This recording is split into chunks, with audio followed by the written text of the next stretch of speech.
Hi, it's Peg, and today I am working with three of my other artist YouTube friends.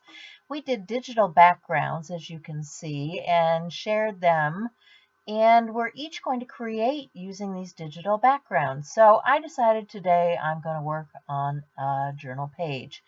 And so I take out, this is a Canson? Yeah, this is a Canson spiral bound journal. And I'm just going to use these papers and collage down some of the papers into the background and collage the whole piece. And I hope you enjoy this. It's kind of a folk art piece. I just wanted to play with the papers and the colors and things. It's all about fall. You know, we're doing these seasonally, and because this one is for September, which is the autumnal season, then we kind of have some fallish colors in here. And I'm thinking about, what do I see outside in the fall? I see, sunflowers and uh, apple trees and, stuff like that. So that's where I'm headed with this. I'm just going to, use my brush and some collage page and these papers torn into pieces and get my background down and keep on working here. Be sure and check out the other three people that I'm doing this with. That would be Gina B. Ahrens, Shel C., and Bea Grobe. They all have a different take on what they're going to do with these digital backgrounds, and should be kind of interesting because we all do our own thing. So I will just speed things along and let you watch as this develops.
So can you see autumn? Can you see what I'm seeing here? The leaves, the pumpkins, the sunflowers. It's just all about autumn. So I hope you enjoyed this. Come back and visit me again sometime and make some art. See you again soon. Bye for now.